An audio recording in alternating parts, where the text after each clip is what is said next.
रहा है वीडियो।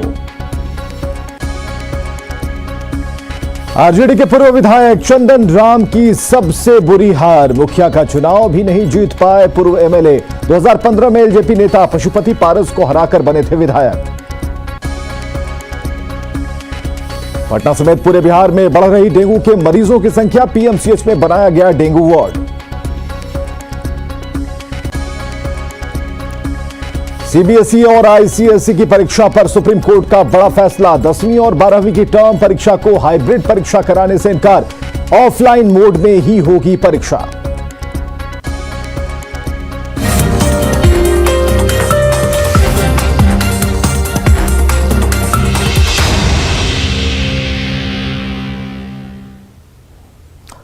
आप देख रहे हैं अपना बिहार और आपके साथ मैं हूं विवेक। मधुबनी के झंझारपुर कोर्ट में चैंबर में घुसकर एडीजे से धक्का मुक्की की गई और बताया जा रहा है कि घोघटिया थाने के थानेदार और दारोगा ने चैंबर में घुसकर एडीजे से धक्का मुक्की की।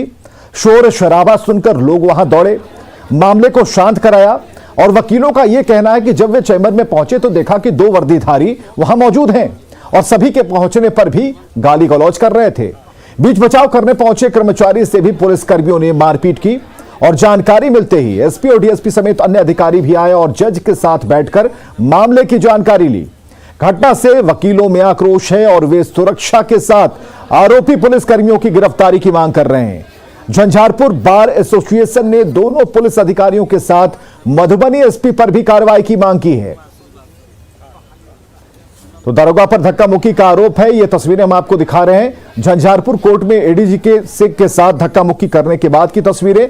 2 तस्वीरें, अभिमन्यु शर्मा जिस पर धक्का मुक्की का आरोप है और अब वकील जो है काफी गुस्से में है और एसपी पर भी कार्रवाई की मांग कर रहे हैं।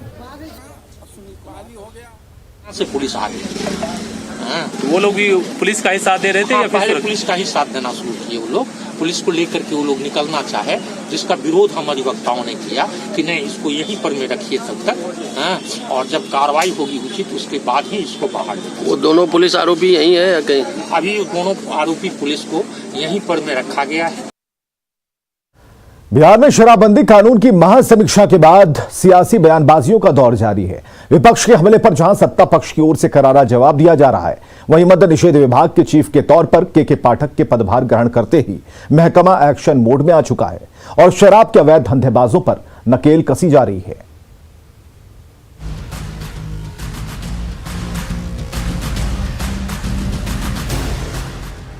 बिहार में शराबबंदी कानून को और पुख्ता बनाने के लिए मुख्यमंत्री नीतीश कुमार ने बेहद कठोर फैसले ले रखे हैं। शराबबंदी पर महासमीक्षा के बाद बिहार कैडर के तेज तर्रार और कड़क आईएएस अधिकारी के पाठक को मद्य निषेध विभाग का अपर मुख्य सचिव बनाया गया है। बेहद सख्त छवि के इस अधिकारी ने अपने विभाग में कार्यभार भी संभाला। चैतन्य प्रसाद से पदभार ग्रहण करते वक्त विभागीय मंत्री सुनील कुमार भी मौजूद रहे। पहले ही दिन के पाठक एक्शन में भी नजर आए। दफ्तर में बैठकर अफसरों को कई निर्देश दिए, लेकिन नीतीश सरकार के इस अहम फैसले के बाद अब सियासत का सिलसिला शुरू हो चुका है। विपक्ष के सो कॉल्ड नेता है, उनको पता है कि शराब की भट्टियां कहाँ बनती है, उनके द्वारा फाइनेंस की जाती होगी, तो इसलिए उनको इतना पता है, इसलिए उनको इतनी ज्यादा परेशानी हो रही है कि उनका जो रोजी रोटी है, उनका जो धंधा है वो ध्वस्त हो रहा है। ये सरकार के द्वारा इस तरह का बयान देना, विपक्ष को हर चीज में विपक्ष का नाम घसीटना, ये अपने आप में सरकार की बड़ी विफलता है। अगर आप जानते हैं, आपके पास कोई पुख्ता सबूत है, क्यों नहीं पकड़ते हैं तेजस्वी यादव को, अरेस्ट कर लीजिए। मुख्यमंत्री के फैसले पर आखिर सियासत क्यों हो रही है? क्यों के पाठक की नियुक्ति के नीतीश कुमार के फैसले पर विपक्षी नेता सवाल खड़े कर रहे हैं? क्या इसलिए क्योंकि शराब के खिलाफ महाप्रहार किया जा रहा है? जिस के पाठक को मद्य निषेध विभाग से नीतीश कुमार वर्षों पहले हटा दिए थे और 5 साल के असफल शराबबंदी पे समीक्षा के बाद उसी के पाठक को पुनः उसी विभाग में लाना नीतीश कुमार की मजबूरी है या जरूरी है? तो हम माननीय सुशासन सरकार से पूछना चाहते हैं, यदि वह सक्षम व्यक्ति थे तो उन्हें किस कारण से हटाया गया, और यदि वह असक्षम व्यक्ति थे तो उन्हें किस कारण से फिर जो है पुनः पद पर पदस्थापित करने का काम किया। ये डबल इंजन की सरकार। के पाठक जैसे वरिष्ठ अधिकारी को मद्य निषेध विभाग का अपर मुख्य सचिव बनाया जाना मुख्यमंत्री जी का स्वागत योग्य कदम है। वैसे जेडीयू के राष्ट्रीय अध्यक्ष ललन सिंह ने तेजस्वी यादव को आरजेडी के घोषणा पत्र में शराबबंदी को खत्म करने की बात शामिल करने की सलाह दी है और के पाठक की नियुक्ति पर सवाल उठाने वालों को कड़े शब्दों में जवाब भी दिया है। हमने तो कहा है कि तेजस्वी यादव जितना शराबबंदी के खिलाफ बोल रहे हैं तो उनको अपने इलेक्शन मैनिफेस्टो में शामिल कर लेना चाहिए कि शराबबंदी खत्म करेंगे वो।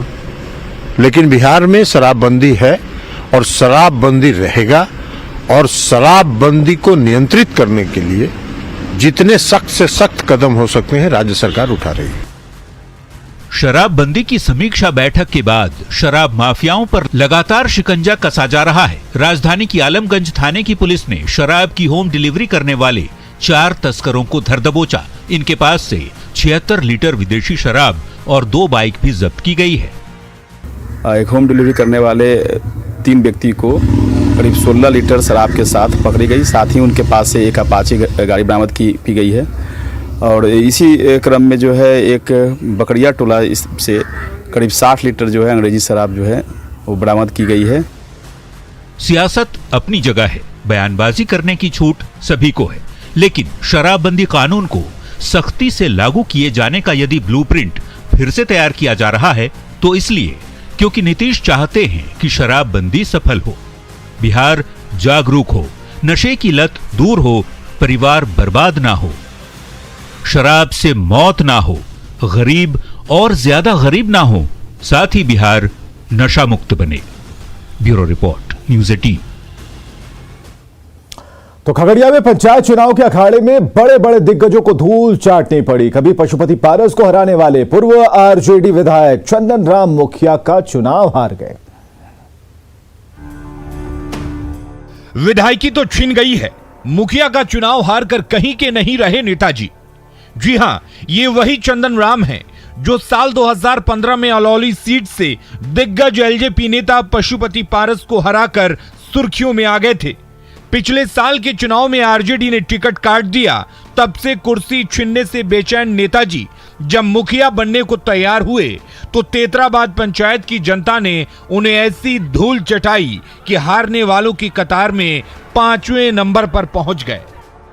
देखिए सर, एमएलए होकर मुखिया के चुनाव हारने का मेन रीजन था कि 5 साल के दरमियान में वह जनता के बीच कभी यहाँ तक नहीं आ सके, जिसके कारण वह जनता लोग उनको नकार दिए। एमएलए होकर को मुखिया हुआ खड़ा हुए, जनता उनको नहीं चाहा, इसलिए जो है सो अपना जनता जिसको चाहा वो जीता। 5 साल तक विधानसभा की हवा खाने वाले नेता आखिर मुखिया का चुनाव क्यों नहीं जीत पाया?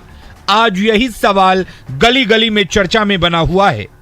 क्या 5 साल तक विधायक रहे नेताजी अपने कामकाज से जनता के दिलों में जगह बनाने में नाकाम रहे?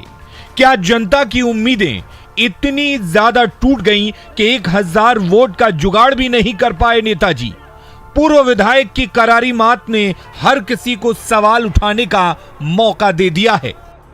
हमें जनता के बहुमत पर, हमें जनता के मत पर भरोसा था। हमने जो जनता के बीच सेवा किया उसका परिणाम मुझे मिला कि मैं एमएलए साहब को चुनाव में शिरकत दी और उन्हें बड़े अंतराल से 1200 वोट से उन्हें चुनाव हराया।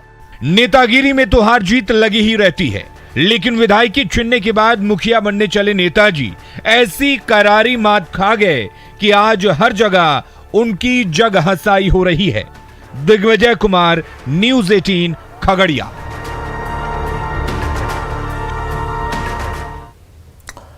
इधर मुख्यमंत्री नीतीश कुमार ने कहा कि शराबबंदी कानून सर्वसम्मति से बना था और गठबंधन में उस समय आरजेडी और कांग्रेस भी शामिल थे। उन्होंने कहा कि जो लोग बयान दे रहे हैं वे अपने इलाके में जाकर क्यों नहीं देखते कि वहां क्या हो रहा है।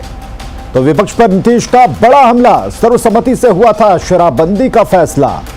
नीतीश कुमार ने कहा कि सवाल उठाने वालों सोचें कि वे कहां थे। और इस वक्त एक बड़ी खबर के तौर पर विपक्ष को सीएम नीतीश कुमार ने जवाब दिया है। करारा हमला बोला नीतीश कुमार ने। उन्होंने कहा है कि सर्वसम्मति से शराबबंदी का फैसला हुआ था।